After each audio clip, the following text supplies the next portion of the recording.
Good morning and welcome to the fifth meeting of the Rural Affairs and Islands Committee in 2025. Before we begin, can I remind those participating to switch all electronic devices to silent. Our first item on the agenda is to consider whether to take item 3 in private. Are we agreed? Thank you. Our second item of business today is an evidence session with the Scottish Government officials on the Marine Directorate Inshore Fisheries Management Improvement Programme. And I welcome to the meeting from the Scottish Government we have Stuart Bell, the Senior Policy Advisor, Helen Downey, and the Senior Policy Manager, Dr Colby Needles, Chief Fisheries Advisor for Scotland, and Jim Watson, Head of Domestic Fisheries Management at the Marine Directorate. So we've got till approximately 10:30 this morning for questions, and I'll kick off with an easy one. So we're really looking for an oversight, an overview of the Inshore Fisheries Management Improvement Programme with an indication of expected timescales for its completion and what we should expect the next steps to be. Jim. Okay, thank you, Convener, and thank you for the opportunity to speak to the committee today. The work on the Inshore Fisheries Management Improvement Programme, IFME, another acronym for everyone there, it is at its early stages. We've got the call for evidence out at the moment, but obviously we will look to provide as much information as we possibly can to the committee for the session today. My colleague Helen will perhaps get into a little bit more detail around the programme itself, but if I may, just for a few minutes, just to, if it's helpful, if I could just give a wee bit of the background, just some of the context to inshore fisheries and the programme, if that's okay. Absolutely. Yeah. So, fisheries management and inshore fisheries management in particular, probably the best word to describe it is complex. Many of the challenges that we've got in managing our inshore fisheries and the potential impediments to improving inshore fisheries, they're not unique to Scotland, far from it, and indeed they're common throughout the world. In managing fisheries, managing inshore fisheries, we could put in place a whole raft of policy initiatives, but if they're not built on the solid foundations of science and enforcement, then they're built on sand, essentially. And just for a couple of examples, and this might be stating the obvious, but if we think about our enforcement capability, you've got a large area of sea, and if you think about inshore fisheries, you've got a large number of vessels, small vessels, up to 1,700, working out inshore fisheries regularly. And using a traditional set of assets, you could see the challenges there in enforcing. If you think about our science, the stocks that are most important to our inshore fleet, typically shellfish, so crab and lobsters, they're intrinsically more difficult to assess. The modelling, the assessments that are undertaken are certainly more challenging, and even the actual sampling around the coast, because the product doesn't go over a market, is more difficult, and that's where we'll have to work quite closely and in partnership with the industry. On the management, our management is typically undertaken at a national level rather than a local and regional level, so that means that those management measures are perhaps not as tailored to the local fishing industry or the local fishery as perhaps we would like. Stakeholders. It's fair to say our stakeholder landscape is difficult. There's entrenched polarised views, to be honest, between the NGO community and the fishing industry. That makes the development of policy very difficult. Okay, but there's certainly a lot of passion, but there's clearly issues of trust there as well. And as I said, that makes the development of policy quite difficult. Now, a lot of these issues are, of course, not unique to fisheries, but a lot of the challenges that are facing the fishing industry, we've got to take into account when we're developing policy. So that could be, I've heard a lot lately around the shared space. There's only so much sea out there. A lot of multiple users are looking to use the same area of sea, and we've got, expansion of offshore renewables, marine environmental protection, and so on and so forth. And we've got to build that into our thinking when we're developing policy. But with my glass half full, I think we've got a lot to be optimistic about. We've got, if we look at our stocks as a whole, the sustainability of our stocks is improving. I've been around and involved in fisheries management quite some time, and if you go back to the mid-1990s, we had about, I think it was 38% of our stocks of our key stocks, were being fished at sustainable levels, and bringing that up to 22, 23, that's up to 70%. Now, that doesn't mean we have got some problem areas, and some of our colleagues will talk about some of our shellfish stocks, crabs in particular, which is challenging. But we've also got an exciting programme of work. We've got as I'm sure the committee will be aware, we've got a 10-year fisheries strategy, and we're delivering a number of key transformational projects as part of that, and one of them is IFME. But if I may, just before we go on to talk about IFME a bit more, and we'll discuss this, I want to reflect on just the process we've been through over the last year. So we started discussing the IFME programme, the improvements to inshore fisheries, with our stakeholders as far back as January last year.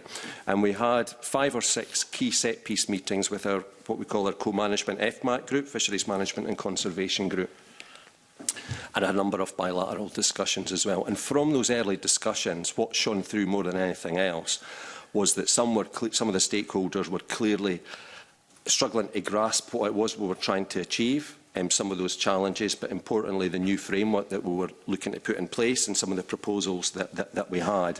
In fact, indeed, I had one stakeholder around the table noting that they were there to listen and to learn. Well, that wasn't going to do me much good in developing policy, but, you know, essentially the discussions, it highlights those that we've had today. It highlights the complexity of inshore fisheries management, in particular, the challenges that we've got. And I suppose essentially, you know, if I'm looking to say one thing here today, it's that transition period that we're going through at the moment, and it genuinely is a significant period of transition. Some of us around the table here have been involved in fisheries management for a long time, but it is genuinely an exciting period that we're embarking on at the moment, and genuinely we've got the potential to transform inshore fisheries management here in Scotland. So hopefully I've not gone on too much there, and that just provides a bit of context to the IFME programme. Convener. Thank you. Thank you. That's really helpful. One of the considerations this committee had on the back of the lobster and crab restrictions that we saw potentially being brought in last year, and concerns from the industry, we were going to undertake a piece of work to look at inshore fisheries. So we're pleased to see that the Marine Director are going to do that, but we are concerned that you know, the pace that we might have asked changes to be made or changes to be implemented may not be there. So can you set out what your expected timescales are? I understand this call for evidence is over a 10-week period, but what are we looking after that? So what are the timescales for completing the work, and what will set the scope of what you can do after that work's been done? Bearing in mind, it's very clear from the work that we did as part of our budget, the resources, the capacity of Marine Directorate are not what they might have been in the past. So give us an indication, if you could, of timescales and what the committee and stakeholders can expect these to be reported on and ultimately changes implemented.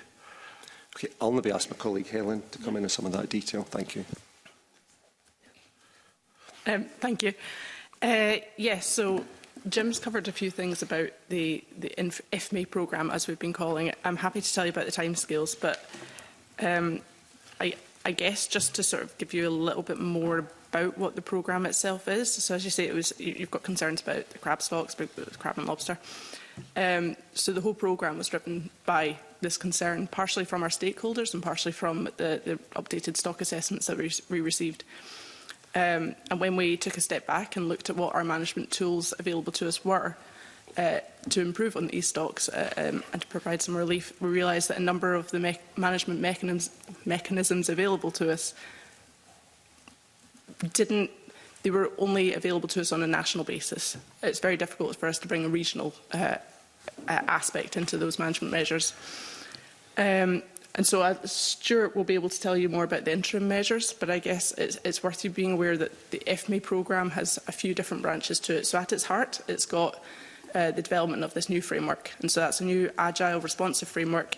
The intent of it is to enable us to use our management tools in a more agile way, potentially a more regional way, to help us deliver fisheries management that is suitable or suits the changing needs of our fishers and our changing needs of our marine environment, using the best scientific data available at the time.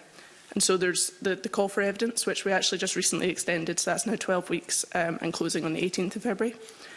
So we've got the call for evidence at the heart, and that's to help us build a whole new framework for how we manage inshore fisheries. We're really taking a step back, taking a blank sheet of paper approach, and just trying to figure out what needs to be done, what suits the different needs for our different stakeholders, trying to understand different views, different potential risks that come with different mechanisms, and trying to really work together to have a collaborative co-management approach to better manage these fisheries.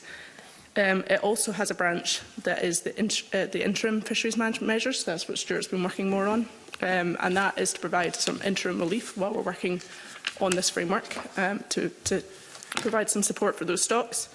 And then we've also got another branch that's looking at data improvements to make sure that we're always working with the best evidence available for informing these fisheries management decisions.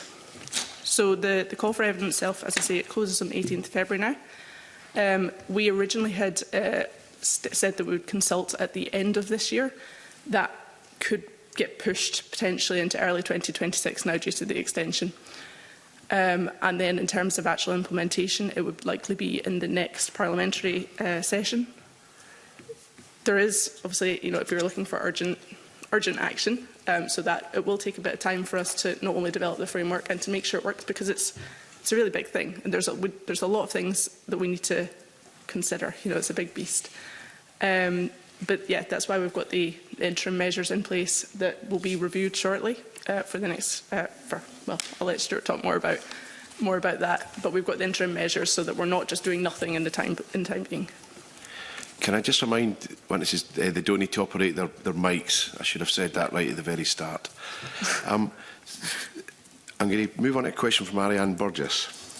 Thanks, Convener, and thank you. Good to see you all. Good to see some of you again. And Jim, that was helpful context. But I wanted to just touch in on kind of the area around exploitation and also where this. So you kind of described some of where this has come from, but I'm also concerned that there were other pieces of work that were going on that.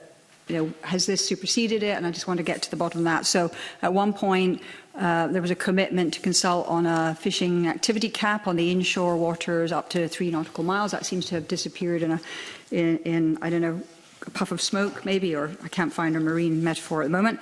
But also Marine Scotland's got a 12-point future fisheries management strategy which committed to a consultation on protection of MPAs and PMFs by summer 2023.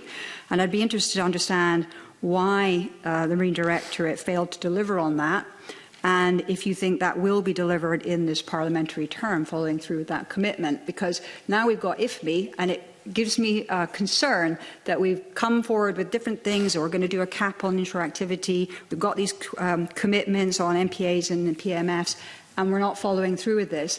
And now we've got the IFME programme, and can the committee have certainty that you are actually going to be able to deliver on these as well? But my main point is, why did you fail to deliver on the MPAs, and then therefore why should we have confidence in other things that you're bringing forward in a situation that is very urgent? Okay, so there's a couple of points there. So on marine environmental protection, MPAs, that's been led obviously by another team, the marine environment portfolio.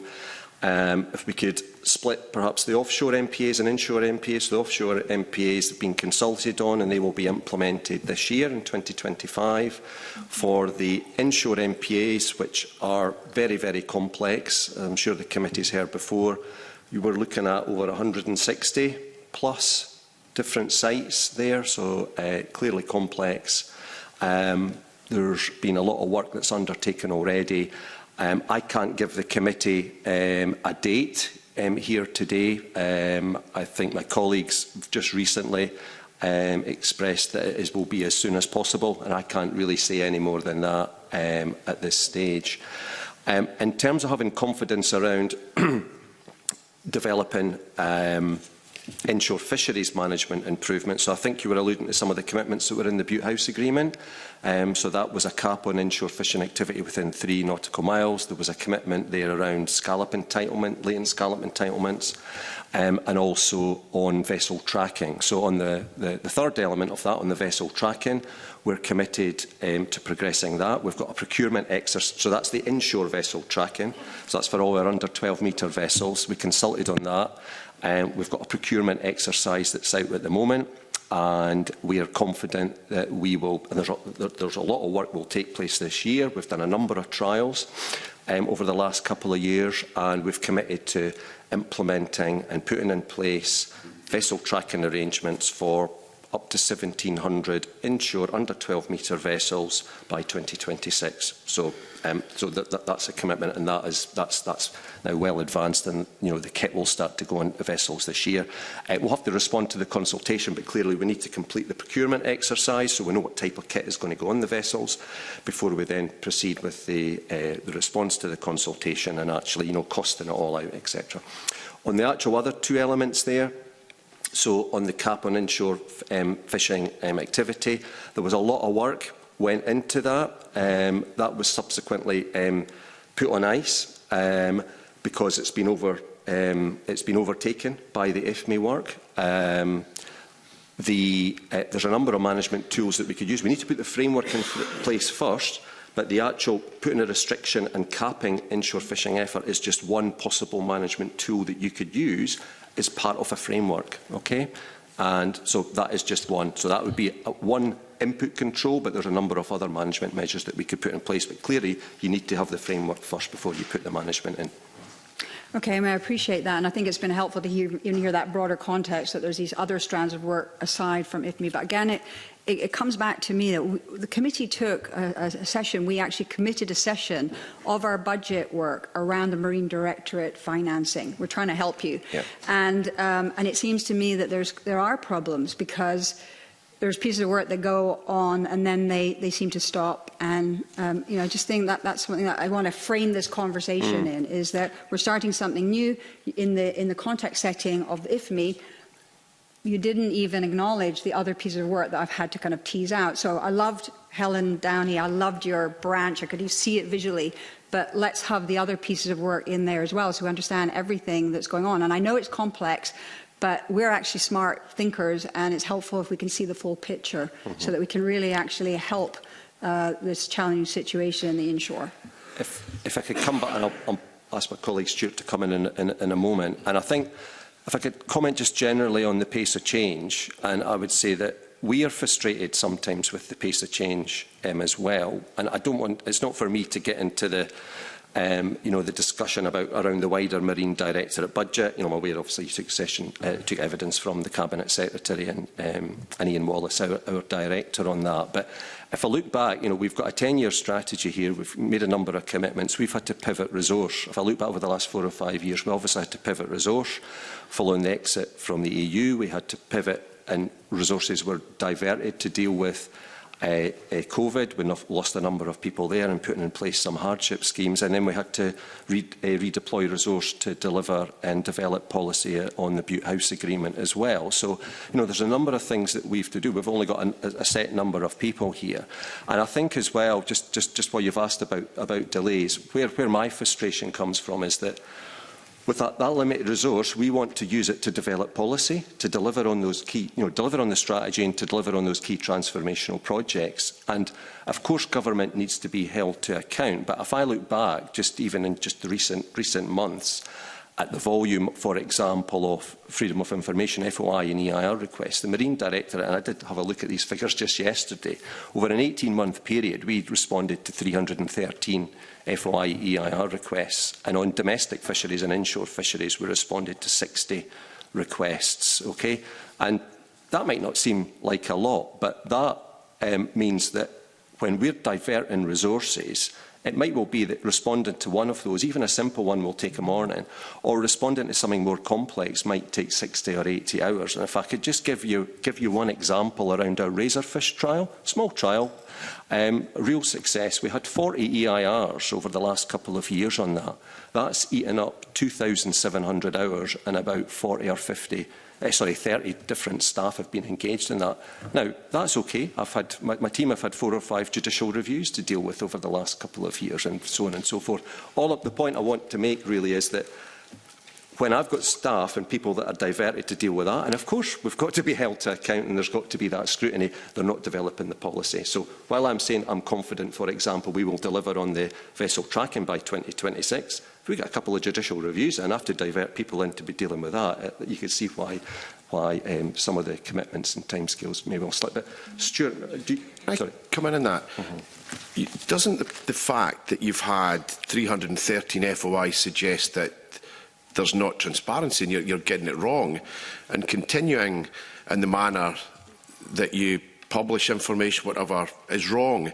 It almost sounds like you're blaming the lack of capacity within the Directorate to make changes on people asking questions. You know, we found this through our budgetary talks. You know, if you're getting 313 FOIs, it would suggest that people believe you're hiding stuff and you're not being transparent enough. So surely time would be better spent trying to give the public confidence that the information they're getting is actually accurate and correct. Yeah. Surely that should be something you're addressing rather than, and you know, with all due respect, it sounds like you're blaming the public for doing exactly what they've got every right to do, and that's to hold the government to account. Yeah, no, certainly not, and I don't want to come over as defensive, and certainly not blaming the public. And as I said, it's right and proper, of course, that we are scrutinised.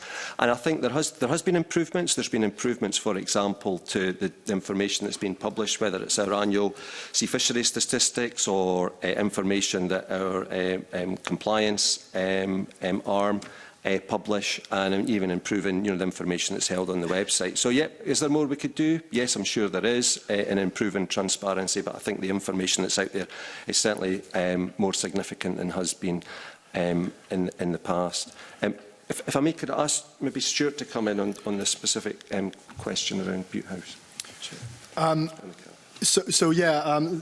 That previous point, I understand why you might feel that perhaps IFMI is something that's just manifested suddenly, and it's a kind of changing of horses midstream. I would just like to point out that these things are clearly visible in the fisheries management strategy. You know, the pillars on which we develop these projects are primarily one that will improve that sustainability and that accountability for our fisheries. We'll do that by having a robust evidence base, developing a robust evidence base, using appropriate technologies to improve that position, and we'll make decisions on that information in that capacity. Additionally, you know, we've said in the fisheries management strategy that we want to improve that co-management approach, and we want to try and empower the parts of these fisheries that are relevant to the decision making to be part of it. So IFMI is not something that's suddenly come out of the air. This is evolution of that process. You know, that's what it's badged as. That's where it's come to, principally because of discussions we had at the FMAC, the Fisheries Management and Conservation Group. Discussions we've had there have helped to shape what that programme is, but it's not something that's suddenly manifested, though. So it wasn't triggered by the crab and lobster stock issues that came to light? Well, so beginning of 2024, we reconvened our FMAC group and we were having these discussions, and a lot of the anecdotes that were coming in were concerns about those conditions of crab and lobster stocks. And as managers of the marine environment, you know, these are the things that have to be first and foremost in our thinking.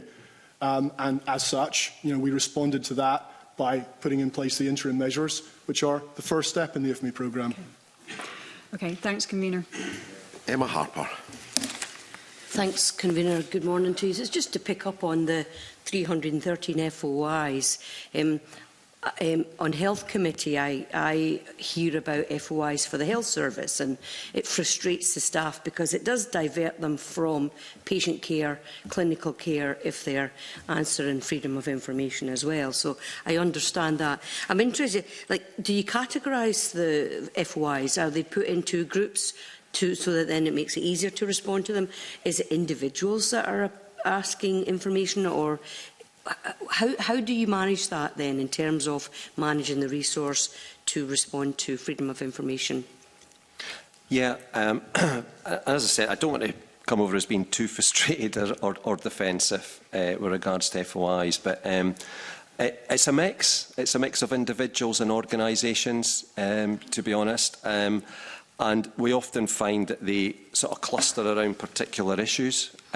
We do track them. We track the organisations and the individuals that are submitting those FOIs. So the example I gave around the Razorfish, that was particularly centred around one individual. And, you know, what is frustrating as well is that we do follow up and we do check, and there's occasions where, you know, sometimes the information's been provided, but then it's not being downloaded, it's not being accessed. So, you know, despite the work that's gone in to actually gather that information, that individual or organisations then not bothered to even utilise the information that we've provided. So it's frustrating. Thanks. Just before we move on from the first steps that you've set out, it's quite a long period from the consultation until we're going to get some responses. Is there any plans to publish the call for evidence after it closes on the 18th of February? And will those submissions, will we only see them once the analysis has been done? And when's that likely to be? Yeah, so we'd be looking to publish probably within 12 weeks of the call for evidence closing, once the analysis has been undertaken.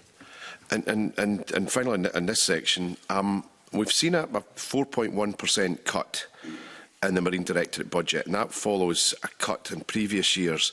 Is the government really serious about addressing this? Because we know the capacity issues. To be able to explore new methods of working, you need to have that space to do it, and you need to have capacity, people and resources to do that. Given that it looks like the Directorate is under huge pressure at the moment to carry out the work that it's got, does this budget cut really show that the government are serious about addressing the issues we see in inshore fisheries? 4.1% cut on the back of a Directorate that's already stretched would seem that that's not the ideal environment to make changes and have the space to consider what these changes need to be. As I said, Convener, it's probably not for me as Head of Domestic Fisheries to get into the detail around the overall Marine Directorate budget, and you know, as I said, I'm aware evidence has already been provided on that. I think what I would say, though, is that, you know, we obviously looking to make best use of the resources that are available to us. We're focused, we've got a clear programme of work that's guided, this is on fisheries, that's guided by our strategy. We are in the process of working up quite detailed draft plans for this coming year, for 25-26, sorry, you know, and that will be discussed with the Cabinet Secretary in the coming weeks. But I would go back to what I said earlier in my opening remarks. You know, we're genuinely excited by the programme of work that we're putting forward. Again, I can't preempt that the Cabinet Secretary is going to sign all that off, of course. But a lot of that work, it's focused on national, transformational projects that will make a lasting difference in our opinion. So, okay, Eleanor Whittam. Good morning to the panel. Some of the issues that I'm just going to ask have already been covered a little bit, but I would just like to explore them a bit further. We understand that there is an internal review that has been ongoing in terms of the Fishery Management Conservation Group and also the Regional Inshore Fisheries Group network. And I would just like to understand what triggered those reviews, because as a committee we've heard evidence round about how there's operational difficulties maybe, understanding how they perhaps feed into each other, how that sets policy and strategic direction afterwards. So I'm wondering, how did those reviews get triggered? Have they been completed? What was the scope of them? And actually, how are those two pieces of work going to actually feed into the FME programme? Because I think that it's quite important that those bits of work are completed and to make sure that the FME programme is as thorough as it can be, that they're fed in. So it'd be good for us to understand a bit of that. Okay. If I can maybe split that into two, I'll talk a bit about the FMAC, another acronym, Fisheries Management Conservation Group, FMAC, and ask my colleague Stuart to come in on the IFGs that he leads on. So on FMAC, we take great pride, I have to say, in how we engage with stakeholders. We talk a lot about co-management and what that actually means and trying to bring together different stakeholders. You know, recall in my opening remarks, I talked about the quite diverse, if I could put it that way, diverse views that exist across our wide stakeholder group. So that FMAC group that we refreshed a couple of years ago now, it brings together a whole range of stakeholders, different fishing interests, fishing associations at a national and a local level, as well as a range of ENGO groups as well. So having all voices in the room. We've got an overall national group, and then we've got a number of subgroups that hang off that. So we've got like an inshore group, for instance. We've got a scallop group and so on and so forth. The discussions around that table, and I chair a couple of those groups, has been frustrating. It's been difficult. It's been difficult to develop policy when you've got such a broad range of stakeholders around the table.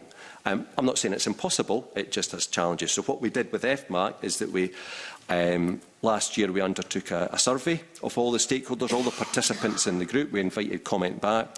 That's currently being reviewed at the moment, and in the next few weeks we'll be looking to make an announcement on what we're planning to do with regards to that co-management group, that FMAC group. Okay, so I can't divulge here to the committee. That's still being discussed at the moment, but as I said, we're looking to make an announcement in the next few weeks. And if I could pass to Stuart to talk about the regional inshore fisheries groups. Yeah, so indeed. So I'll try and hit the kind of the points of your question, but if I skip over anything, please just take me to task. So regarding the RAFG network, what triggered the review? Well, first and foremost, our requirement for that network is that we have the best people in the optimum place, and that we can make the widest contact with the fishing industry specifically, accepting how complicated the inshore fishing sector is and the fact that a significant number of these businesses don't have any form of formal representation, association or whatever else. So in the first instance, following COVID, as the world was getting back to normal, we carried out some very specific kind of hand-in-hand work with the RAFG to try and understand how they were doing and how they were managing to achieve that remit, principally of that stakeholder mapping, stakeholder reach, and we did that.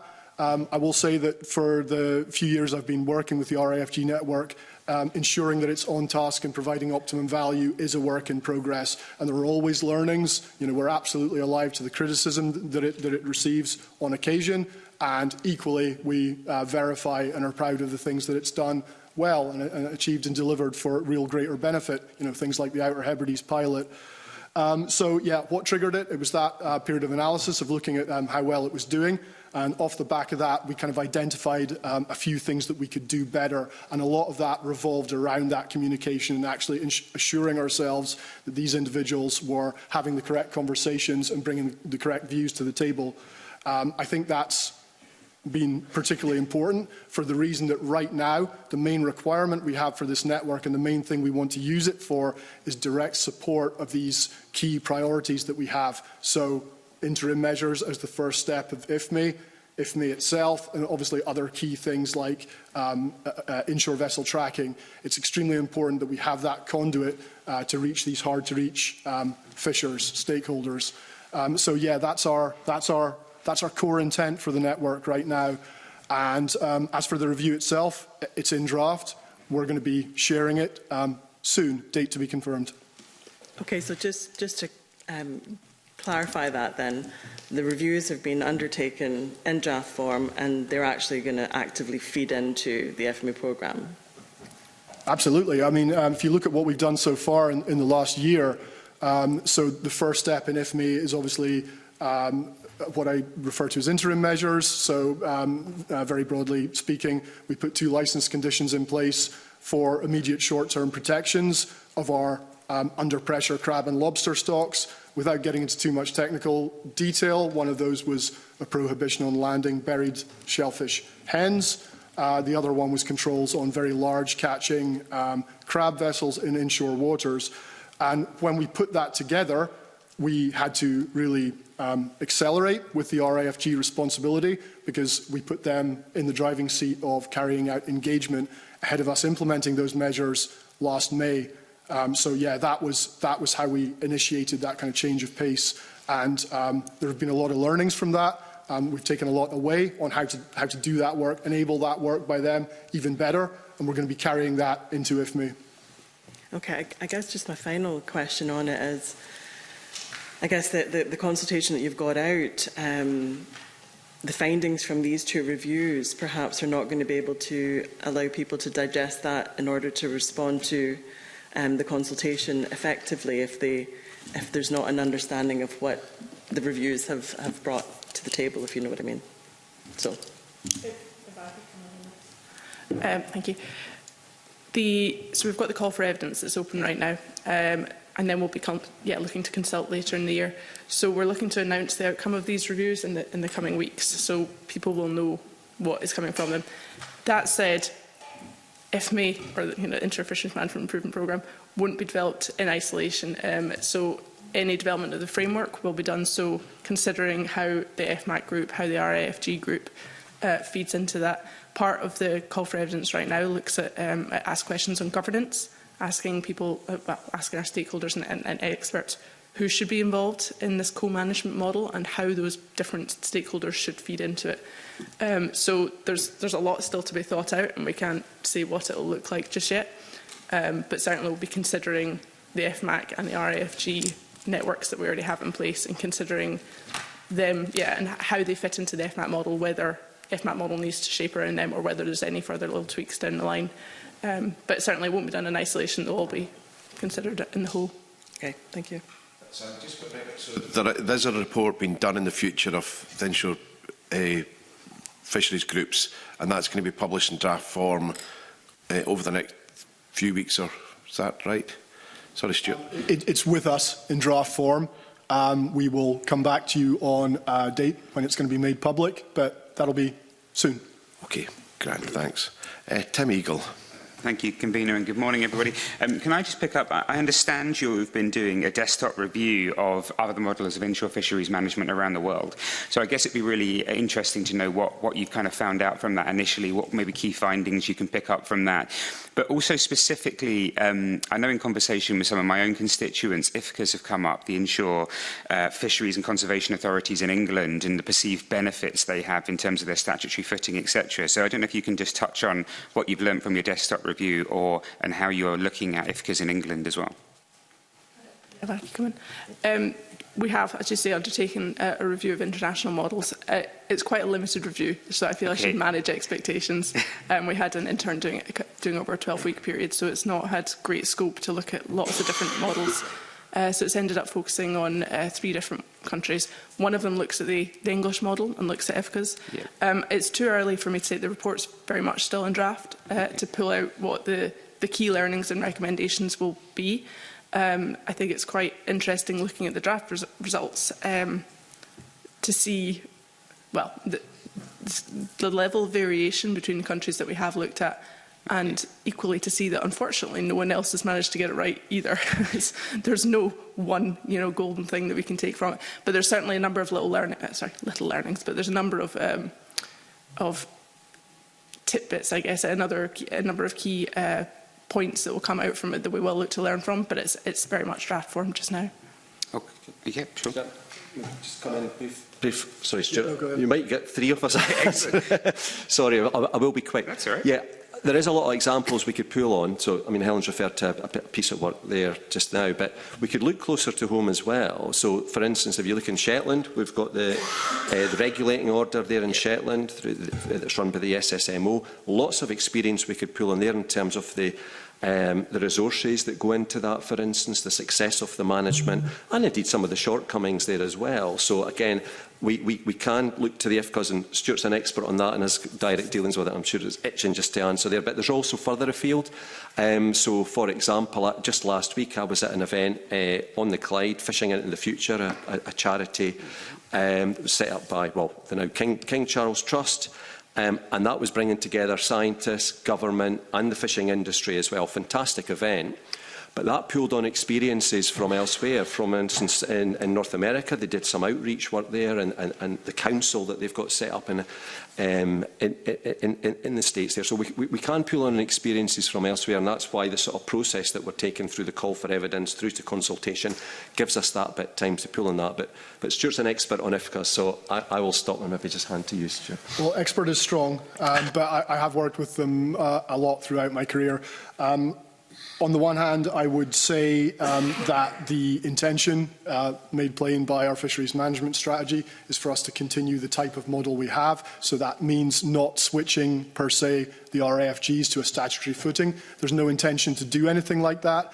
And I would be very clear with the committee that, given that you have concerns over the level of resources we have in the context of some of these projects, to switch to a model like the IFCAs have is not realistic for us at the current time, and is not something we're considering at the current time. However, that's not to say that we're not learning lessons and we don't have a joined-up working approach with the IFCAs. We do. Marine Directorate has very close working with the IFCAs, and in fact, we engage with them quite regularly. There is a lot of learning we can take from that, and I think that's particularly visible in things to which Jim's already alluded to, like the regulating order in Shetland and how that's managed, and also, again, the Outer Hebrides pilot. I think they're very good models of us taking an approach inspired by the IFCAs, but within the context of what we've committed to do. Okay. I think, can I just clarify then, I'm quite interested in sort of that national / localised management and what you might have learned from any desktop study you've done in terms of what is the better approach. But just on the ISCAs there, I was slightly worried by what you said. I think I might have picked you up wrong, is because surely the scope of your review or what we're talking about shouldn't be constrained by the resource allocation to the Marine Directorate as a whole, because what we want is the best approach. So actually, you know, if more money is required for a different approach, then actually that's something that us as a committee and us as a parliament can debate with the Cabinet Secretary later on. So presumably you are looking at, if IFCAs was the perfect model for Scotland, that is a model that we could do, even if that meant that the Marine Directorate would need more money. Does that make sense? It does. You know, when that report's shared, you know, perhaps there can be a meaningful discussion about that. I'm really only referring to what we've committed to deliver just now and what's within our business plan at the moment. Okay. Okay. This kind of blows the whole session that we're having out of the water. So you're going out for consultation, calling for views, but you're already stating that you're ruling out anything that resembles an IFCA. So it doesn't say that in your consultation, your call for evidence, that we're only going to consider X, Y and Z because of the resource capacity within Marine Directorate. Are we all kind of just wasting our time here, that actually you know which parameters you're working within, and some of these other operating models that we've seen from your desktop exercise, you've already ruled out? I don't think that we've ruled anything whatsoever out. I would disagree. But you just said you'd ruled out considering IFCA. My view is that the government's approach will be to stick with what we've set out in the fisheries management strategy, which is that there's no intent to move the RAFGs to a statutory footing. That's all I'm saying. Yeah, that is also concerning. And why is that? Is it a resource issue? Is it finance? Is it capacity? Why are you ruling out looking at IFCA? If that is, as Tim said, the best way forward for the inshore fisheries in Scotland? I think if I could just come in, I mean, a call for evidence is a call for evidence, and we're inviting opinion from across the board, and we have to be open to whatever, you know, those responses are, and that's why we're taking that step-by-step approach. I think, you know, Stuart's point around the sort of the financing and I suppose the sustainability of models, of course we've got to factor in. Again, if I could bring it close to home in the regulating order, the SSMO up in Shetland, it is viewed as a success locally. Well, certainly not by those that are not involved in it, that maybe want to be involved in the SSMO, but they're excluded from it. But it is very, I don't want to say expensive, it is very resource hungry, okay? The reason that the model up there has worked is because it's had the backing of the fishing industry, but importantly, it's had the backing of SIC, so it's Shetland Island Council, who have part-funded it over the last 10-15 years, and they're working in close partnership with what was North Atlantic Fisheries College, now University of Highlands and Islands. Now, that financially is I think the sustainability of that model is questionable, but that's using the technology that we've got at the moment. So it is costly, in terms, particularly around the science, the collection of data from the fleet and turning that data into useful management information and making changes to that management. But we've got to look at the possible here. And as we've mentioned already, we've got the rollout of vessel tracking and remote electronic monitoring as well. Now that's going to revolutionise, and that will mean a step change in the data that is coming in to manage our inshore fisheries and turning that into useful management information.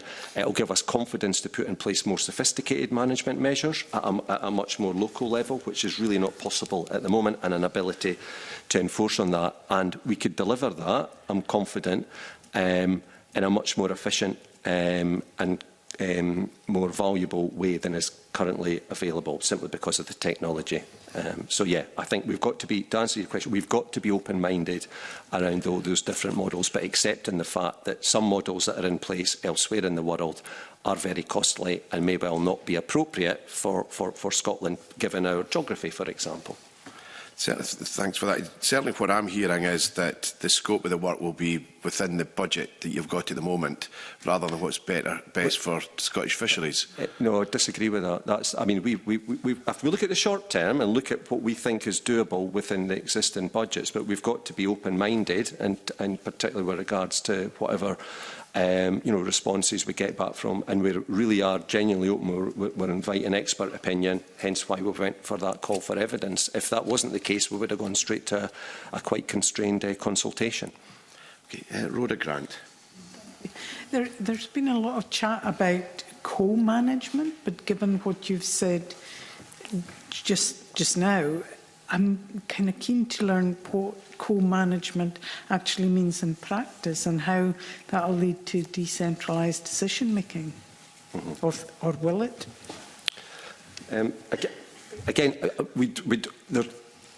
Co-management means different things to different people, doesn't it? And it is bandied about. We've got some good examples of joint working in the past. For example, Cod Recovery Plan, working closely with the fishing industry to develop a range of specific management measures. We're certainly committed to the principle of co-management, hence that fisheries management and conservation group that we've got, the regional inshore fisheries groups that Stuart had talked about as well. And even that example of the event I was at last week, great example of bringing together the different stakeholders.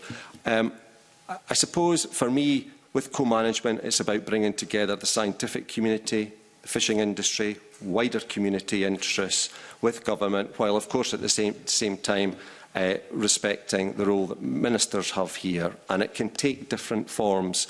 So just as an example, we could have a regional organisation that develops local fisheries management based on the best available science at a regional level, and they put proposals for changes to management, whether that be what we call an input control, limiting the amount of effort, creel limits, for example, or introducing quota or various technical fisheries management measures. But that will really, in my view, have to come back to government for us to make sure that it's consistent, for instance, with delivering on our national strategy. So there needs to be some due diligence and checks and balances there. But again, we don't want to get ahead of ourselves. We're just in the middle of the call for evidence at the moment, and that is one possible model.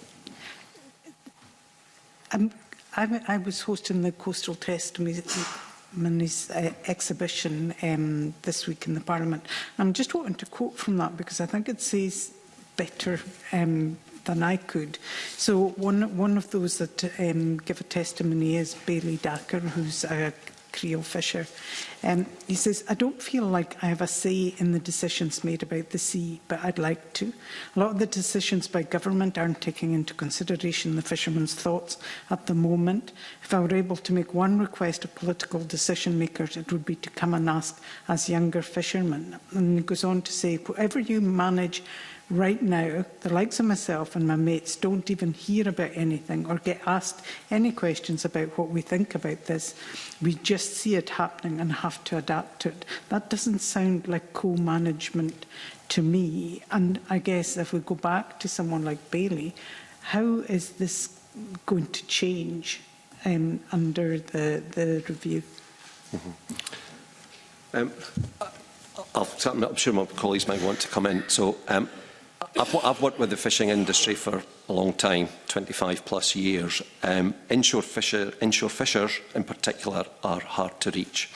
And we can't go out and speak to, where there's 4,800 odd fishers in Scotland. We can't go out, even with the best will in the world, and speak to all those individually. I think we've got quite a strong network of fishing associations. We've also got the regional inshore fisheries groups that Stuart's referred to as well. So the door is very much open.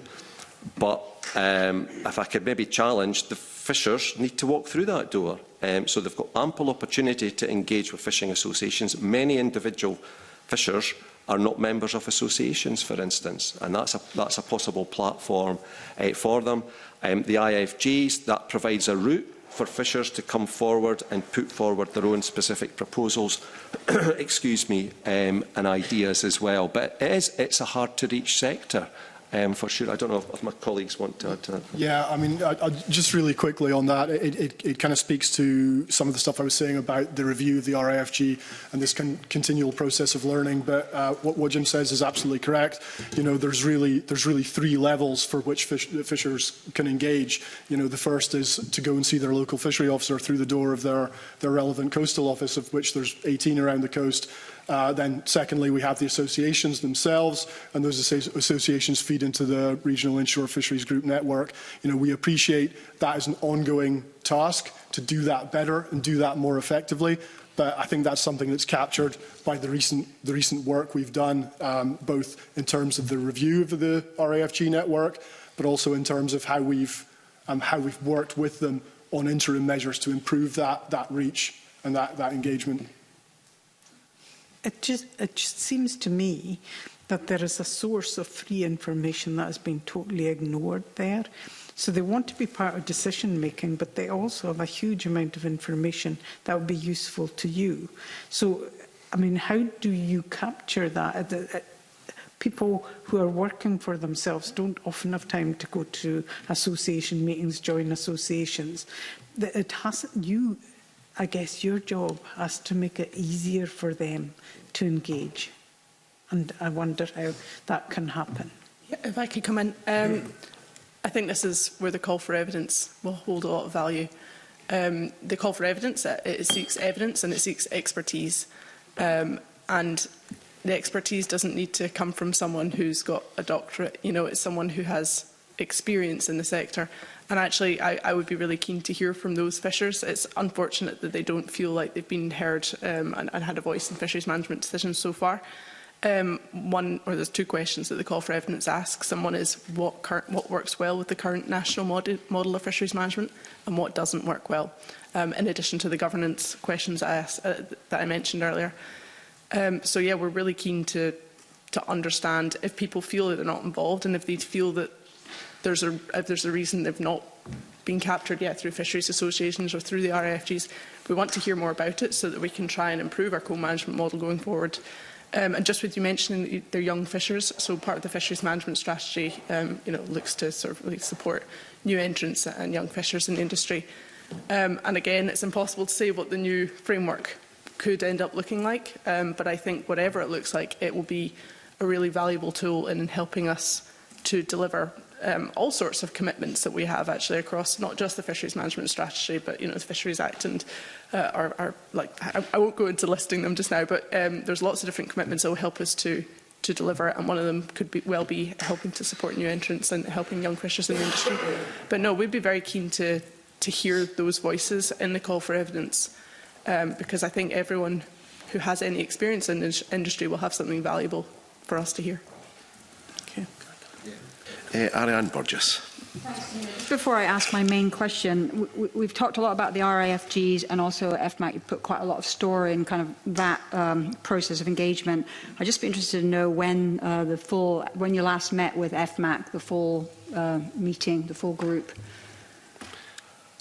I'm trying to think. The last full, if you're talking about inshore fisheries, the inshore FMAC group, we had 5 meetings last year. I think the last one was September. I'm talking about FMAC as a whole, not the subgroups. I would need to go and check. I think it was the autumn last year. Yeah, okay, that would be helpful to understand. It would actually be helpful if you could provide the committee with all of those kind of dates of meetings. So we hear that the meetings happen, but it would be actually, I think, helpful for us to understand the regularity of engagement, given that they seem to be so important as part of your process. But I just wanted to pick up on Rhoda Grant's question around the decentralisation of fisheries management powers. And I want to get a sense of if this IFMI process will help us get to a place where we understand a level of decentralised spatial management could be adopted and how it would be implemented, given the international evidence is that spatial management guided by science, for example, the characteristics of the seabed in any area is essential for fish stocks recovery and resilience.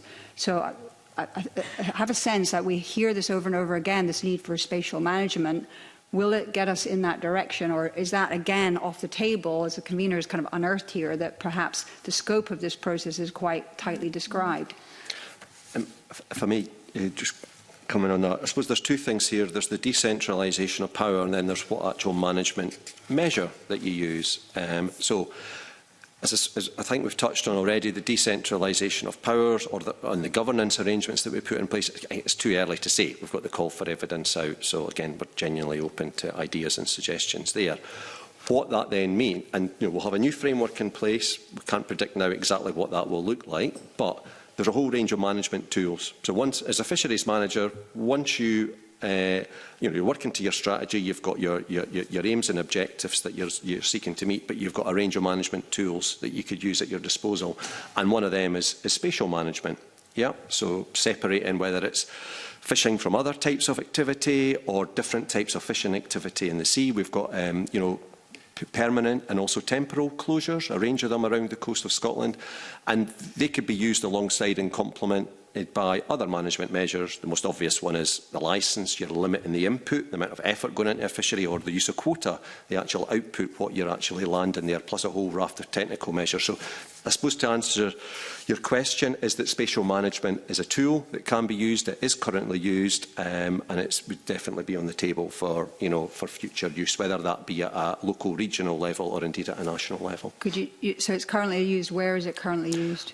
Well, for example, if you look at we've got temporal closures in place in the Inner Sound. We've got temporal closures. Spatial management. Yeah, that's spatial management. When different... you describe the list of tools, spatial management, temporal management, licence and quota. Yep, so spatial management. So, a temporal would be you've got a measure like in place. Like the cod box.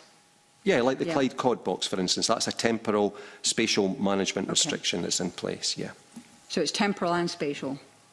Yes, but you could also have permanently closed areas as well. So again, if you think about the developing marine protected area network, there will be certain areas depending on the priority features, the habitats that you're looking to protect, the priority marine features there where you may want to restrict, and is already the case in some areas, restrict the use of certain types of fishing gear. Okay. From Tim Eagle, and then move on to a question from Emma Harper. My one's been covered, actually. Okay, thanks. Emma. Thank you. Thank you. Just as we're discussing and hearing about all these acronyms, which I'm still trying to get my head around, all these RIFGs, IFMIs, SSMOs, I'm just interested to know, as we're developing this processes of inshore fisheries management, will new primary legislation need to be created, or will we manage the new inshore fisheries programme with existing legislation? It depends what the model ends up looking like. It's too early to say exactly. We'll put a range of options to the Cabinet Secretary once we've looked at the call for evidence, once we've looked at the evidence, once we've considered models elsewhere, and once we've really had a shot at developing it. But right now it's too early to say what the framework will look like and therefore what legislative requirements it may or may not have. Okay, and if there was, I suppose if there was indication that new primary legislation would need to be, that would need to be in the next parliamentary session then? Yes. Yeah. Okay, all right, thanks, that was it. Do you have a further question on spatial? Yes, a different type of spatial. Okay, thank you. Thanks, Convener. So I wanted to ask a question around the relationship between IFME programme and the marine spatial planning process, and just kind of get a sense of that. But also, the Marine Act of 2010 set out how the regional marine plans would integrate with the National Marine Plan process. But 15 years later, they've not been adopted. And I'd like to understand if, again, through this IFME process, we'll get to a date when all of Scotland's waters will be covered by such regional plans. And will these regional marine plans include fisheries management? Okay. Yeah, I'll come in on that one. So we've got 3 regional plans at the moment at different stages. And at a national level, the National Marine Plan, the current framework for that is currently being reviewed in NMP2, which committee members may be aware of already. The nuts and bolts of fisheries management, if I could describe it, is that they're not part of the regional marine plan. The regional marine plans that are currently in place, I know that there are fishing interests that are around that table, and rightly so. They're one of a whole range of marine users. But as I said, the detail around how we manage fisheries, and I don't want to go through all the different management tools at our disposal here. That's not part of the regional marine planning, but clearly the overall fisheries management strategy, IFME as well, that needs to fit in with wider marine planning as well. Can I just ask, why are they not included in the marine plan? Why are fisheries not included in the regional marine plan? That's what you just said, isn't it? No, the actual specifics of what I mean is the actual specifics of how we manage fisheries, the nuts and bolts of fisheries management. That's not included in that, but clearly, the fishing sector, if I could describe it as that, that is one of a whole range of users that need to be encompassed as part of the plan. Thanks for clarifying that. Okay, and when are we going to get? Right, we're 15 years on, so when are we going to see all of the regional marine plans? Because I know we've got 3, but people have been saying there should have been more, and those 3 have been really stalled, and I think there's quite a degree of frustration around them not being taken forward. Yeah, that's not my policy area, I have to say, but if it's something the committee is interested in, we could commit to going back to colleagues and writing back to the committee with some further details on that, if I may. Yeah. Thank you. It's up from Tim Eagle. Yeah, thank you. It's just about interim measures, and my understanding was that interim measures were introduced sort of on a short-term basis. We're going to be consulted upon, but we're not now consulting upon them. So can you just explain a little bit more about like what we're actually doing with interim registers, how long they're going to be, etc., etc.? Stuart, you too. Definitely. That's fairly straightforward. So, as you'll be aware, introduced in May last year, we explicitly said it's a short-term measure designed to apply protections ahead of this peak fishing season, so 2024 kind of peak fishing season.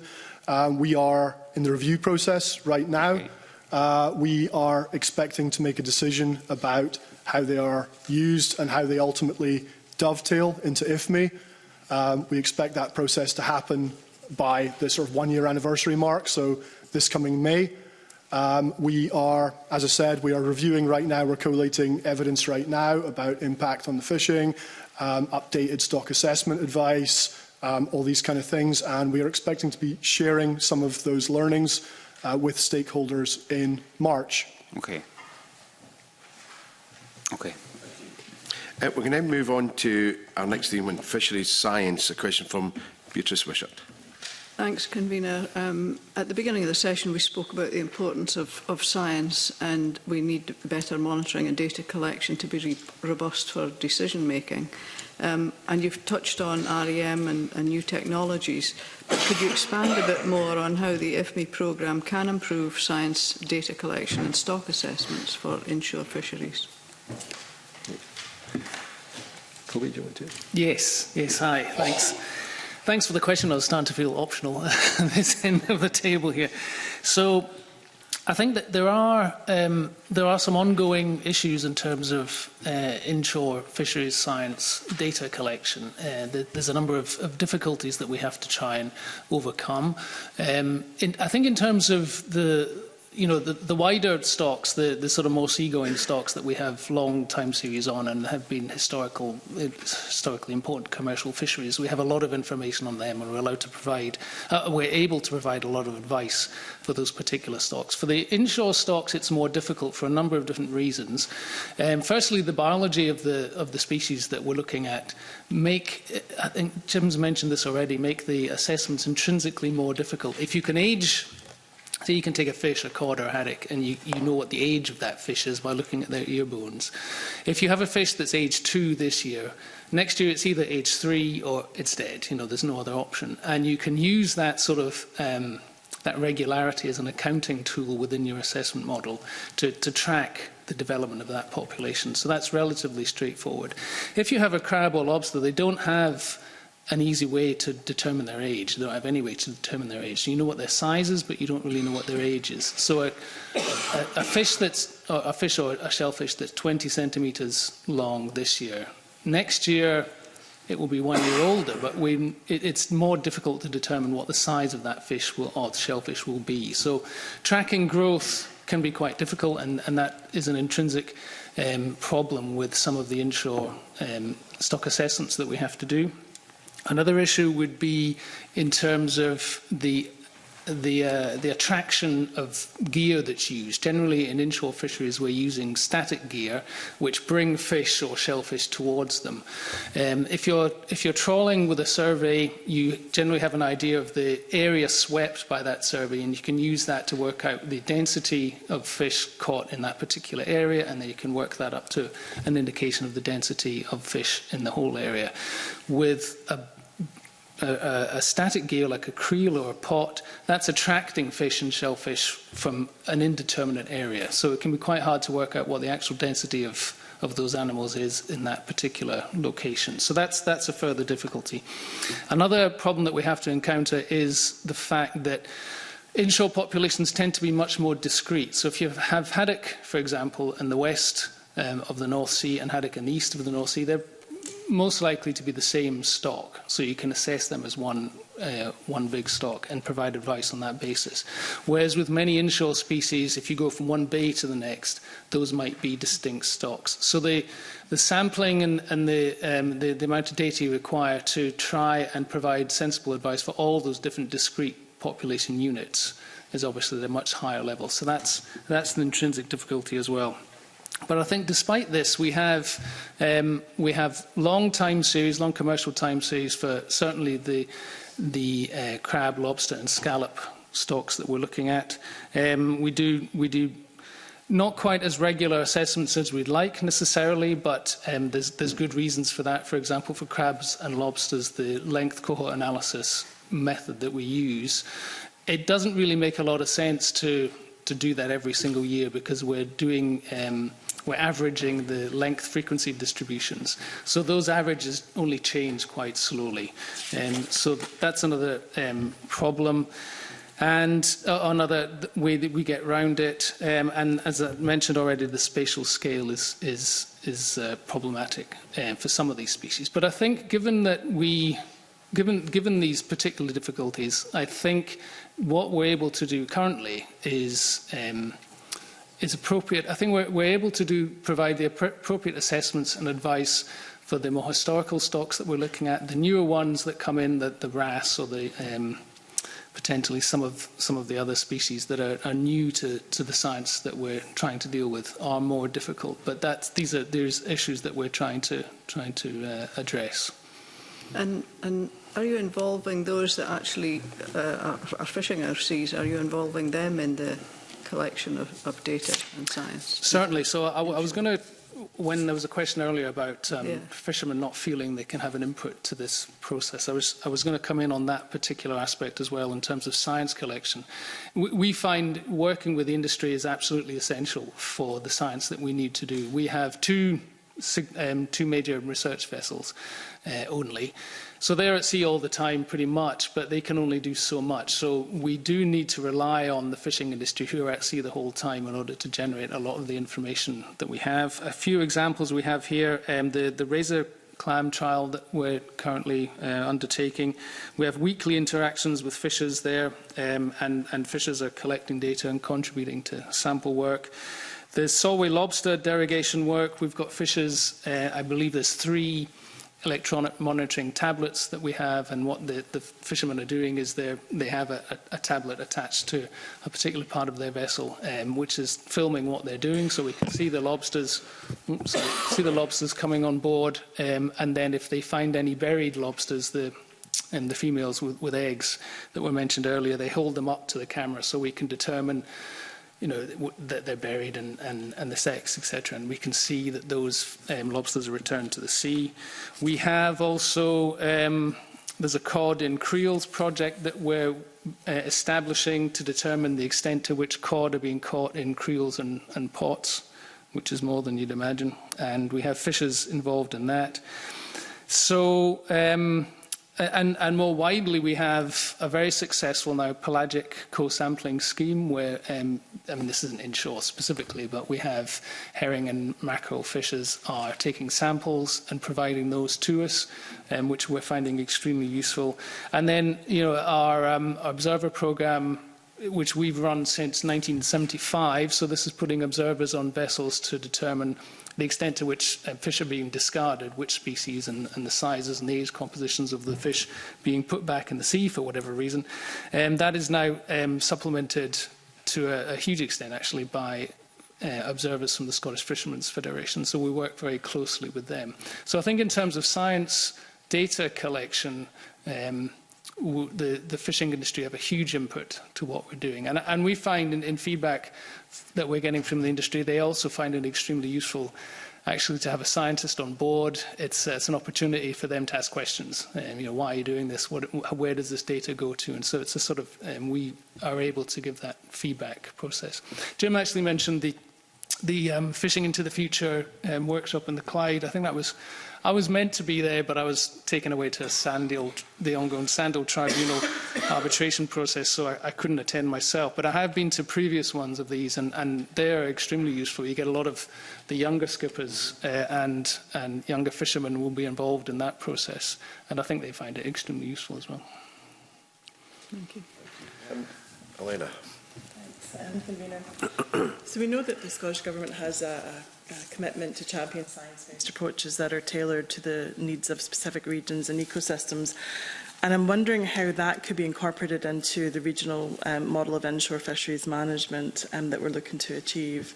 And what's already been mentioned, obviously, is the Clyde cod box and the closure issues there. So you have that ad hoc statutory instruments being used in the way that they are. So I'm wondering, going forward, how we actually can look at making sure we've got neutral science, we've got robust science, so that those local areas can have as much input into those decisions as possible. And also you mentioned RAS there, Dr. Neil, and I'm also thinking of it from the perspective of that regional area and the ecosystem that's there. And obviously this is an emerging fishery that we have going on with RAS. And I'm wondering how we can make sure that the ecosystem in that space is actually reflected in the decisions that are being made as well. So I guess it's round about the fishers, and it's also round about the actual ecosystems that we need to protect. How can we ensure that that commitment to ensure that there's local voices in the decision making is actually going to be fed in to this process? I think, well, it's something for us to consider as we develop the framework. It's something we're mindful of. We've got a range of stakeholders with interests in many and different levels. And this is something for us to consider as part of the structure and the governance, the co-management, whatever you want to call it. I don't want to preempt what the framework will look like, but certainly it's something we are keen to consider is how these different stakeholders should feed in, whether that is about the management and the local, on the ground and the regional level, whether it's about more nationwide management, or indeed whether it's in being more involved in the science and having greater oversight of that, I guess. So it's something for us to consider for sure. Thank you. Just very briefly on that, do you have the resources to champion science-based approaches? Because getting the baseline right is absolutely critical. And if you're working within the budgetary constraints that you have at the moment, is there any realistic chance of science being championed to ensure that future policies are fit for purpose? Do you want to?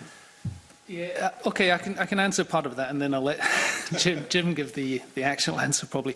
I think, as I've said already, I think we are appropriately funded for the, you might say the bigger or more historical stocks that we're asked to provide advice on. The inshore, the newer stocks, it is more difficult. I think we have to admit that. We also probably these days have less scope to conduct the research that we'd like to do. I think that's undeniable. We have a focus on the statutory and advisory role that we have to fill, which I think if we didn't do that, we'd be taken to task. Some of the research is that we used to do ourselves is we wouldn't do necessarily anymore. However, what we do have is a lot of collaboration work to enable the science to proceed. So we collaborate very strongly with ISIS in Copenhagen, for example. We do close work with SAMS in Oban and UHI in Shetland. For example, the Razor Clam trial, that SAMS is conducting many of the surveys there. Aberdeen University, Heriot Ward, etc. I've got a list of them here, but we do work closely with the academic side and other research institutes to try and progress some of the work that we are aware we probably don't have the funding capacity to conduct ourselves. I think that's how it should be. I don't think it's a situation where the Marine Directorate or the science part of the Marine Directorate needs to do everything. I think we have to be able to work with others in order to achieve that.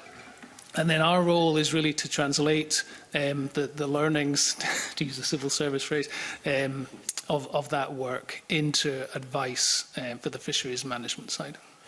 I suppose that moves me on to my next question. But that's not working in practice. I'm sure Stuart's heart is just going to sink now when he knows exactly this was going to come up at some point. But when we look at diversifying our inshore fisheries opportunities, that trust or working with local fishers is just not happening. So we have a squid fishery that Shetland fishermen have repeatedly said that there's opportunities there, and finding it very difficult to get anybody to sit around the table to discuss it. And we've got the ongoing situation with, we've got scientific work being done in the Solway and cockles, but there's a computer says no attitude, unfortunately, from the Marine Directorate, with no indication of how work to look at how these fisheries could be open to diversify. We've got cockle information for a couple of years now. We've got different stakeholders from RSPB, Nature Scot, South of Scotland Enterprise Agency, fishers, scientists, all working together with a plan, but there is no indication that the Marine Directorate are in any way able to sit down and actually look at that. And I think that's the same with squid and potentially bluefin tuna. So if it's unlikely the budget's going to increase, how on earth can we ever look at the Marine Directorate doing the work to look at diversifying inshore fisheries, which will take pressures off our lobster, our brown crab, our scallop, or whatever? How do we trigger that work with a constrained budget and constrained resources? Yeah, good question. We could turn our hand to anything. okay, but we can't do everything. So there's obviously choices that need to be made there, and it's up to ministers obviously to direct us in that. We've talked about technology and the potential that that can provide, and my optimism for the future and how we're going to manage fisheries and move from what is often in some places opinion-led discussion and debate to evidence-led discussion and debate. I think there's real potential there. So the rollout of vessel tracking and REM has real potential there, technology. What Kobe alluded to earlier is that Marine Directorate doesn't have to shoulder the responsibility for everything. And it's in the science strategy as well that we need to be working with partners more in the scientific community, and there's good examples already. So Kobe's mentioned the electro razorfish trial, for instance. We're working very, very closely with SAMS and Oban there. We've worked closely in the past with the UHI in Shetland as well. So there's already good examples of partnering up. And not just we know the razor clam was in response to criminality. It wasn't in response to a sector that wanted a fishery opening. So I think there's all. I don't know that the razor clams is a particularly good example, because there was lots of different reasons for the razor clams to go ahead that we're not going to revisit today. No. But where is the trigger, or if for these, the squid, for example, bluefin tuna, or cockles to be investigated? Yeah, so I would say the razor clam fishery is a real success. I think it's one of the most successful projects that we've undertaken over the last few years, really. And yeah, I don't think we want to look back into the past and elaborate on that. Squid, there is work that's underway with squid at the moment. Again, that's not gone as fast as we would like. The people that were on our side that were leading on that were also leading in the negotiations. So again, that work had to be paused a bit, but I think there's a meeting even tomorrow, actually, on squid as well. So we're looking to progress that and take that forward with the industry. But if I may just go back about how we partner up with other organisations, and it's not just science, traditional science, it's the social science as well. So it's us being able to tap into and utilise the wealth of experience out there. So, for example, Seafish, we're working quite closely with Seafish on developing some of the fisheries management plans, and that's good, and it's right that we tap into that knowledge and expertise there, as well as with the traditional scientific community around the coast of Scotland. But yeah, I'd go back to what I said already. Of course, we've got to respect that budgets are tight. I think technology can go part of the way, but I think there is more that we could do in terms of utilising the expertise around Scotland there, and working more closely with partners and indeed with the fishing industry itself. Okay, thank you. I've got a question from Ariane Burgess. Thanks, Convener. Is this moving on to enforcement and compliance? Thanks. So, yeah, opening the door of the theme of compliance and enforcement. So I'd like to explore that and to understand how it's being considered in the IFME programme. We've got various information that's come to us. For example, findings in 2017 investigation by the European Court of Auditors identified less dissuasive fisheries sanctions and greater levels of reoffending in Scotland compared to other European countries. And then anecdotal information indicating that certain activities that adversely impact marine species and habitats continue to occur with little repercussion due to a lack of enforcement. And at our recent roundtable on inshore fisheries on the 26th of October, we had concerns raised around the lack of enforcement of management in the marine protected areas, and I know there's plans for those, but yeah, we need to get on with that.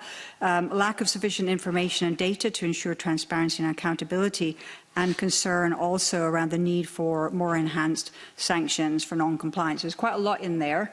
Will the IFME process get us to a point where we're actually getting to this kind of, I mean, that's a bit embarrassing, isn't it, that that Scotland has a higher level of reoffending than other European countries? Well, Jim, the simple answer is we'll have to consider this as we develop the framework. We're very conscious that the framework could have a number of complexities, particularly around enforcement. It's not till we know what the framework will look like and have, think more about it that we'll have a better understanding of these. But we'll be working closely with our compliance colleagues to make sure that we dovetail together and are able to consider these things better. And also, just to add, Jim mentioned earlier, we've got the inshore with IVMS, inshore vessel tracking. So we've got the procurement exercise for that open just now, and that will be a really valuable tool going forward in supporting enforcement. Can I maybe just add to that? Thank you. I think broadly the level of compliance is high. It's good, and we could look back, a number of years where that wasn't the case. The fact that our stocks are recovering and are in relatively healthy shape compared to where they were a number of years ago points to the fact that compliance and the management measures that we've got in place are robust. Can we do better? Of course we could do better. And I touched on my opening remarks about the traditional assets that we utilise, our compliance colleagues with three ships, aircraft, but the capability of those assets is improving as well. We've done a trial, my compliance colleagues, on the use of drone technology, which improves the capability of the ships, for example, and without going back over old ground, certainly the rollout of IVMS, inshore vessel monitoring, and remote electronic monitoring as well will make a big difference. Again, if I could just go back to using an example, that electro razorfish trial where we've got 21, 22 vessels that are taking part in that. They've got an REM system on board, which again gives us the confidence that the fleet are, or the vessels are, where they are, and they're doing the right thing, and they're fishing at the right level in the right place at the right time. So again, that gives us the confidence. Because just using those traditional assets obviously can't be everywhere and monitor the activity of 1,700 plus vessels in our inshore waters. I just want to come back in there. So it strikes me, over the course of this morning, we've been having this conversation and trying to get a better understanding of what this process is and this framework that's going to emerge out of the process. And we get to a point where it's like, oh, well, we don't, that's a different team, that's a different department. So one thing that I would find helpful is if you could provide us with information where there's this IFME process, and you did describe what triggered it, but what legislation does it link back to? What strategy does it link back to? Because we are sitting in some key pieces of the Fisheries Act 2020, which requires things like ecosystems-based approach, good environmental status of the seabed, and so on and so forth. We've got the Marine Act of 2010 and the Marine Strategy. So there's all of this stuff. There's all of this legal requirements that I think we are trying to help you, do that. And here's yet another process that seems to have been happening a long time ago, but has now, like mycelia, it's just the mushroom has fruited, and now we're seeing it. But I think it would be very helpful, and I know that the Agricultural Department does this, Directorate does this for us.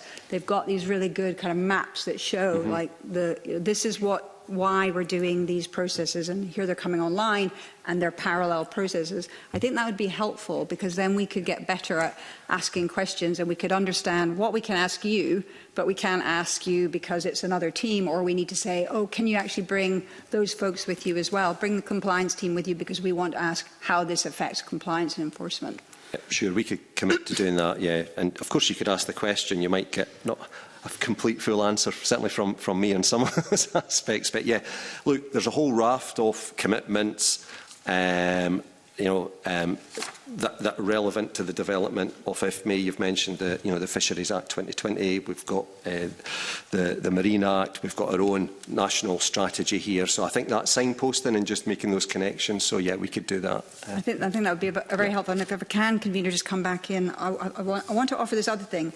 Jim, at the beginning you talked about a stakeholder landscape that is difficult and that there's polarisation. And I would say that actually there is something that everyone around the table has in common, which is that they want to ensure a long-term fishery. And I would want to invite you to look at that common ground, and I think there's great work that's happening in other places in the Scottish Government around that kind of common ground approach, and invite you to work through FMAC, RIFG, etc., to move into a space of facilitation that helps people get out of polarisation, because I believe that that is just re-traumatizing people. There's fishers out there who are trying to make a living.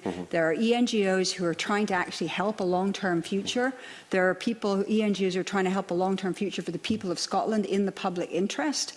And I would like to invite Marine Directorate to step into that space where we actually help that happen rather than say, oh, there's polarisation and it's very difficult. Because if we keep saying that, that's what we're going to get. If we can go into a place where we actually support people to really see what we do have in common, that shared interest, that could help us move forward in a better way, I would hope. Yeah, I mean, if I may come in, I would agree with that, and certainly our door is always open to engaging with anyone, any organisation. You know, I didn't mean to come over as being negative. It's just the reality of where we're sitting here and now, and the current forums that we've got. And yeah, common ground. We've name-checked this Fishing into the Future event, which is because it's fresh and it was last week. But my goodness, there was common ground, and you're a good mix of young and older fishers, the scientific community and government there as well. And everyone was there on an equal footing, I think, which was really important as well. So, yeah. Okay. Thanks. Tim Eagle. Yeah, thank you. I think that was the conference in Glasgow, wasn't it? The Fishing into the Future. Yeah. I was on a telephone call on Monday regarding it. So I think there was quite a lot of questions there. There was not about compliance and some issues around that, but we'll move on. It's just a quick question around. I think you're undertaking a review of penalties for fishing offences. So it was just to understand a little bit more of that and where we're at with that. Yep. So that's contained in our strategy, our 10-year strategy. So that work will take place. We're about to, and we will be publishing in the coming weeks. Can't give you a specific date. Update on delivery of the strategy, so a delivery plan which will detail the work that we've carried out to date over the first 5 years and, importantly, what's going to come next. The review of penalties, that's not started yet, but that will be programmed in clearly and sequenced alongside other work that we're doing. Okay, fine. Beatrice. Just in terms of stock assessment, what assessment has the Marine Directorate made in terms of a bycatch by vessels that are either long lining or gill netting, and what enforcement is there in place in that regard? That's not really a science question, is it? Nobody wants to take that question.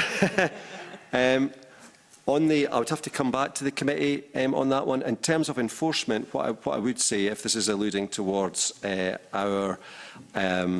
take an evidence and risk-based approach to enforcement, and whether that is targeting Scottish or rest of the UK vessels or foreign vessels, that's what we'll do. We'll take a risk-based approach, if that's where part of your question is heading there. But in terms of the stock assessment, if we could come back to the committee on that one. Yeah, it was just understanding how that impacts. I could come in briefly. Yeah, I mean, most of our, well, all of our data on discards comes from Observer, on our Observer programme that we run. I've mentioned we run with the Scottish Fishermen's Federation. So the extent to which those observers go on trips on long-line vessels, then we would have estimates of discard rates from those particular trips that we would then raise up to the level of the entire fleet. I don't think that would be very common, though. I think most of our observers would be on trawl vessels, so they wouldn't tend to have discard rates or bycatch rates from long-line vessels.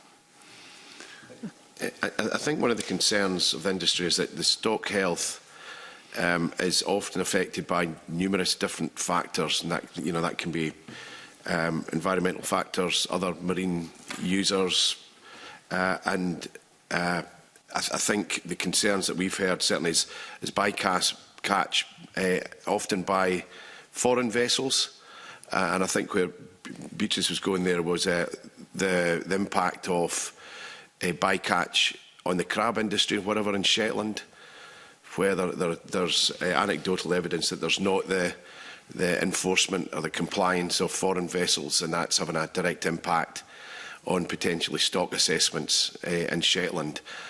Is that something that we should be concerned about? On sort of the bycatch issue, one of our key transformational projects is a development of a future catching policy. So there's, over the last year, my colleagues have been working with a wide range of stakeholders across the fishing industry and other stakeholder groups.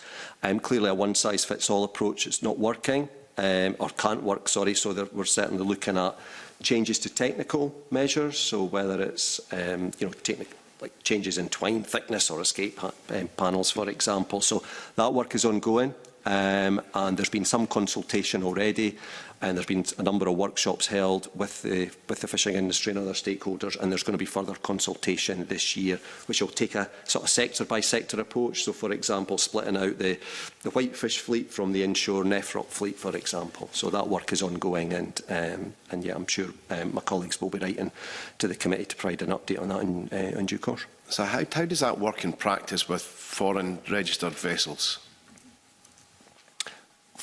Do you mean foreign vessels that are owned but are on the UK fleet, or foreign vessels that are fishing in foreign vessels that are fishing in Scottish fishing grounds? Well, if they're fishing in Scottish grounds, then obviously their activity is monitored by our compliance officers.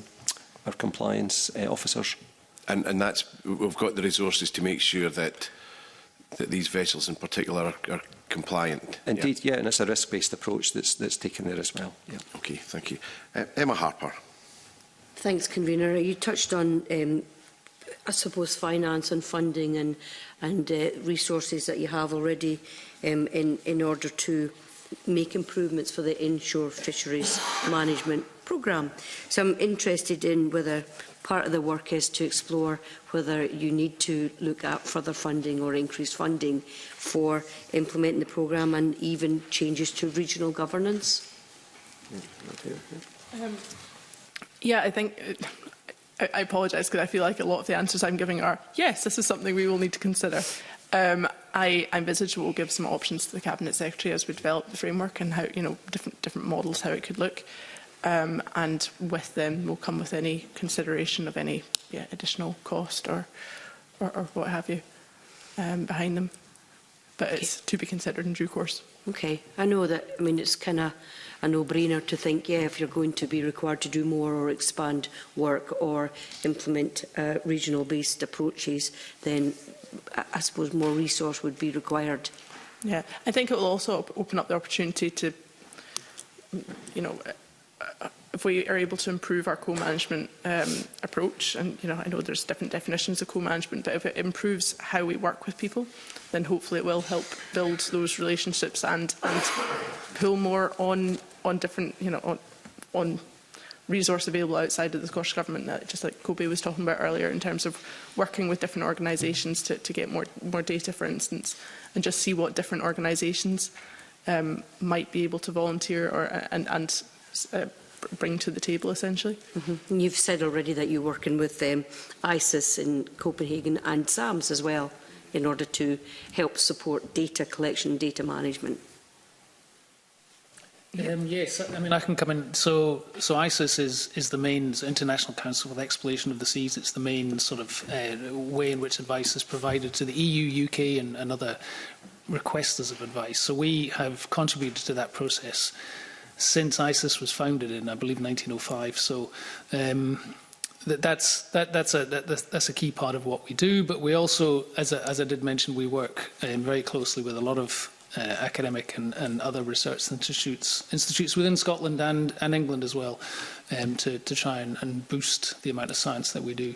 Fisheries science in particular is intrinsically expensive because you have to go to sea to collect the data generally, and seagoing vessels are not cheap. So we're in the process of trying to scope out whether we can afford a new one. So that's an expensive business. So. Okay, thanks. Beatrice. Just a final question from me. Looking at the future fisheries management strategy, we've got some nice fluffy words at the beginning that I don't think any of us can probably dispute.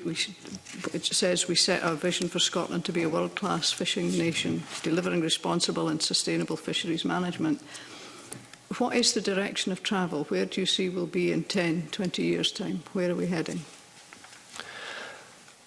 Yeah, perhaps wouldn't describe our strategy quite like that, but with respect. But yeah, I think I'll go back to what I said at the start. I think that, we've got a programme of work that's set out here. It is a 10-year strategy, and it's genuinely, an exciting programme, and the projects that we've got there, whether that be around, if I could describe it as modernisation, the rollout of REM and vessel tracking, or putting in place a workable catching policy, or reforms to inshore fisheries. And again, that's just, I'm looking at it through the lens of just fisheries management. And coming back to perhaps that signposting point, the question earlier about how that joins up and connects with other policies that are being developed in the marine space, so the rollout of marine environmental protection, for instance, in the development of an offshore and inshore MPA network. So yeah, I think there's certainly it's quite a dynamic period that we're in here, but it's genuinely exciting, and I'm really enthused about delivering that strategy over the next 5 years. So is there a future for the new generations coming into inshore fisheries? Yeah, absolutely, 100%. I've just got one question to finish off, which we've touched on it throughout the session. But is the work that you're doing at the moment, is the scope for change limited by the current financial settlement? Because that's the feeling I get. The scope of the work you're doing is constrained by the resource element to the Marine Directorate and the funding settlement. Is that correct? Are you working within the money you get allocated rather than designing a fishery which is fit for the purpose and then seeking the budget to deliver that? We've got clear instruction from the Cabinet Secretary to go out and explore a whole range of options, and hence the approach that we're taking there, which is that wide call for evidence and not a quite constrained consultation. So at the moment, that's the instructions that we've got. I can't predict what overall budgets are going to be for Marine Directorate or beyond in 3-4 years' time, but certainly that's the instruction that we're operating within at the moment. This is the thing I struggle with. So, yeah, call for evidence is all very well. People could ask for brand new boats for nothing or whatever that's going to be. But ultimately, surely the Marine Directorate's job is to make sure our future fisheries policies are fit for the future, both economically and environmentally. Indeed. But again, we heard from Stuart Bell that you're ruling out certain aspects of a way forward, looking at the inshore fisheries group south of the border, and you're ruling that out. But surely you can get all the evidence in the world, if you like, but if you're already limiting the scope of that based on the budget that you've got, that's not actually doing the job properly. I think if we could split out the short term, what is doable in the short term and what is doable in the longer term. In the longer term, you're looking at a whole range of models. The IFCA model down south is very much based on that traditional mix of assets, for example, that's being used, and that is very costly. I've given an example of the regulating order in Shetland as well. But I think in terms of the overall resource that's required, for managing fisheries in the future, we've got to be optimistic in terms of the technology that can be utilised there to move us towards more evidence-based discussion. Again, we can't preempt the outcome of the call for evidence. We don't know, for example, the whole area that's going to be covered, the number of regional or local-based organisations, for example, that might be involved in this. So again, that will be determined by the call for evidence itself. But if I could just say one thing, is that we're following instructions from the Cabinet Secretary, and that's to leave nothing off the table here and to look at all possible options when we're thinking about the long term, and that's what IFME is. We're looking at the actual overall framework of how we're going to manage inshore fisheries in the future. But it's contradictory, because you've said that IFCAs will be off the table because of the cost, but on the other hand, you're saying the Cabinet Secretary is saying do this piece of work with as wide a scope as possible. So the two don't sit. One's saying we're constrained by the cost of some options, but the Cabinet Secretary is saying everything's on the table. Which is it? Is everything on the table, and then we've got to decide whether we can attract the budget to deliver that, or are you constrained by the budget? Well, just to be clear, all options are on the table. I think Stuart wants to come in. My view, I've spoken a lot in the session today about what's in the fisheries management strategy, and that's really what I was referring to with that comment. It's not for me to say what we do and don't do. And as Jim says, the Cabinet Secretary's put us in a position to consider everything. I should have prefaced my previous comment with the call for evidence is just that, and I can't step ahead of what will come out of that. That statement more referred to what I see in the strategy and what our overarching direction is, and my own assessment of how we work and how we're likely to work in the future. And bear in mind that when you talk about the IFME programme, you're talking about the next couple of years and changes that are likely in the next couple of years. Okay, thank you. Ariane. Thanks, Convener. I wanted to get a sense. So the Fisheries Management Strategy 2020 to 2030 says that fisheries will play its part in reducing emissions and help to create a low-carbon economy. And I'd like to get a sense of how the IFME programme will help us achieve that. Okay. Again, I don't want to repeat what's been said already in terms of us getting ahead of the strategy, but just for example, if we've got a new framework in place and if we've got a much better understanding of the health of the stocks, the available space, how we could put in place much more sophisticated management tools. So that could mean, without being too technical, that could mean, for instance, reducing the amount of fishing gear that's in the water, or reducing the time that vessels are actually at sea because they're fishing against the available stock. So you can see how there could be a potential environmental benefit there based on a much greater wealth of data, and working particularly at a local, regional level. So there's potential to, one, look at and have an optimal number of vessels fishing and an optimal amount of gear actually being fished as well. There's also a range of research that's underway at the moment around the use of different types of gear to improve selectivity, for example, and to reduce impact on the seabed. Okay, can I just come back on that? So, something that also is coming up for me in this conversation is you've got this call for evidence on consultation, and you also talked earlier about the challenge of engagement with fishers. And I wonder, the convener talked about the kind of economic aspect, and I'm talking now about the environmental aspect and creating this low carbon economy, and that's in the fisheries management strategy. But I wonder to what extent people who you're trying to get engagement from actually understand that there is a fisheries management strategy, that there is certain legislation that we're sitting within, that we're all trying to do this work within, and that also we've signed up to restoring 30% of Scotland's seas by 2030, which is not that far away. So do you see what I mean? It's like you're inviting people to engage, it's all broadly open, but do they understand that it actually sits within some legal requirements, some statutory requirements when they're responding to these calls for evidence? Yeah, if I can come in. You asked earlier for us to give you a list of the different commitments that this delivers. And I think a really key part of the framework going forward will be transparency, which obviously we touched on earlier in terms of the FOIs and EIRs.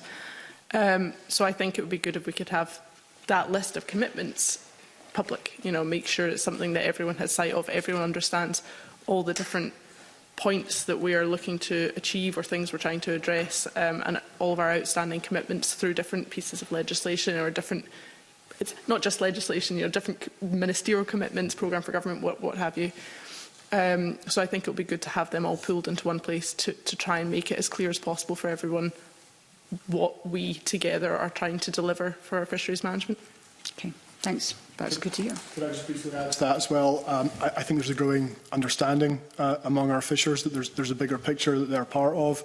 And just to talk about the Fishing into the Future event the other day once again, and to talk about the kind of overarching work we're trying to do with these forums to try and, to bring our fishers with us on this kind of understanding of the bigger picture. And it was said earlier that the young fisherman, he sees policy coming, he doesn't necessarily understand where it's come from. But yeah, what you're speaking about is explicitly what we're trying to improve and the kind of discussions we're trying to improve and build on. Okay, thanks. Thank you very much. Thank you for your contributions this morning. That concludes our proceedings in public, and we will now move into private session. And I suspend this meeting for 5 minutes.